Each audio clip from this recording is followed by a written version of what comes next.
Hello guys! Welcome to our channel. ఈరోజు వీడియోలో ఒక మంచి రెసిపీ మీతో షేర్ చేద్దాం అనుకుంటున్నాను. చాలా యమ్మీగా ఉంది గాయ్స్. సో, మీరు కూడా ట్రై చేయాలి. సో, ఫస్ట్ అయితే ఒక జార్ తీసుకొని పుదీనా, కొత్తిమీర, గార్లిక్ అలాగే చిల్లీస్ తీసుకొని పేస్ట్ చేసి పక్కన పెట్టేసుకోవాలనమాట. దాని తర్వాత ఒక చిన్న కుక్కర్ తీసుకున్నాము. దాంట్లోకి ఒక 3-4 స్పూన్స్ ఆఫ్ ఆయిల్ వేసేసుకొని బిర్యానీ మసాలాస్ కూడా యాడ్ చేశామనమాట. దీంట్లోకి కట్ చేసి పెట్టుకున్న ఆనియన్స్, అలాగే కట్ చేసుకున్న క్యారెట్ అండ్ టొమాటో, పొటాటో ఇవి కూడా యాడ్ చేశామనమాట. సో, ఈ రెసిపీ అయితే నాది కాదు. ఈ రెసిపీ ఎవరిదో మీరు తెలుసుకోవాలనుకుంటే వీడియో మొత్తం కంటిన్యూ చేసి చూడండి. ఓకే. సో, దీంట్లోకి టొమాటోస్, క్యారెట్స్ అన్నీ వేసిన తర్వాత కొంచెం సేపు కుక్ అవ్వనివ్వాలి.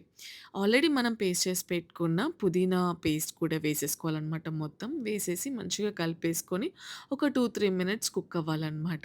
ఆ తర్వాత సాల్ట్ అండ్ కారం కూడా యాడ్ చేసుకోవాలి. సో, కారం మా టేస్ట్‌కి తగ్గట్టు మేము యాడ్ చేసుకున్నామనమాట. కొంచెం స్పైస్ ఎక్కువగానే వేసుకున్నాం. సో, అలా యాడ్ చేసిన తర్వాత ఒక 2-3 టైమ్స్ మిక్స్ చేసేసి దీంట్లోకి బిర్యానీ మసాలా కూడా యాడ్ చేశామనమాట. కొంచెం టేస్ట్ ఇంకా ఎన్హాన్స్ అయితుందనేసి, బావుంటుందని యాడ్ చేశామనమాట. ఇది నా రెసిపీ కాదు. సో, తను ఎలా చేసిందో నేను ఎగ్జాక్ట్‌గా మీకు చూపిస్తున్నాను. సో, ఆహ్, మేము ఇక్కడ బాస్మతి రైస్ తీసుకుంటున్నాము. సో, బాస్మతి రైస్‌కి తగ్గట్టు వాటర్ కూడా తీసుకున్నామనమాట. సో, ఒక 2-3 మినిట్స్ ఇవి కుక్ అవ్వాలనమాట. వాటర్ బాయిల్ అయిన తర్వాత ఆహ్, ఒక హాఫ్ అన్ అవర్ ముందు మేము బాస్మతి రైస్‌ని నానపెట్టుకున్నామనమాట. సో, ఆ నానబెట్టిన బాస్మతి రైస్‌ని ఈ వాటర్‌లోకి వేసేస్తున్నాం. ఇక్కడ మేము 2 గ్లాస్ బాస్మతి రైస్ తీసుకున్నామనమాట.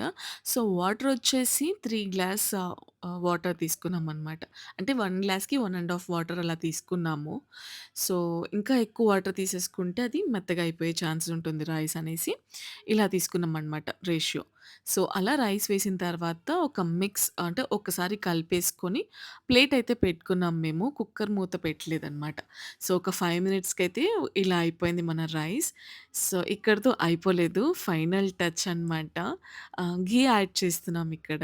ఇది ఫ్రిడ్జ్‌లో స్టోర్ చేసింది. అందుకే అలా ఉంది. సో, మన రెసిపీ అయితే రెడీ అయిపోయింది. యమ్మీ యమ్మీ పుదీనా రైస్ అయితే రెడీ అయిపోయింది గాయ్స్. అండ్ ఈ రెసిపీ ఎవరు చేశారో చూస్తున్నారు కదా! తనదే రెసిపీ అనమాట. చాలా చేసింది. చాలా టేస్టీ ఉందనమాట. సో, అందుకే నేను ఇమ్మీడియేట్‌గా మీ అందరితో షేర్ చేయాలనుకుంటున్నాను. చాలా యమ్మీగా ఉంది గాయ్స్ అండ్ ఈజీగా చేసేసింది తనైతే. సో, పెద్దగా కష్టపడలేదు. ఒక హాఫ్ అన్ అవర్‌లో మన రెసిపీ అంతా కూడా అయిపోయింది. చాలా టేస్టీ ఉందనమాట. సో, మీ అందరితో షేర్ చేయాలనుకున్నాను ఈ రెసిపీని. చూసారు కదా ఎంత బావుందో! యాక్చువల్లీ చాలా అంటే చాలా టేస్టీగా ఉంది.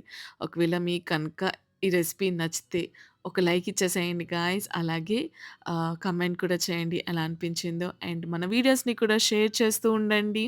సో, మళ్ళీ ఇంకొక వీడియోతో మళ్ళీ కలుస్తాను guys. Until then take care. Bye bye.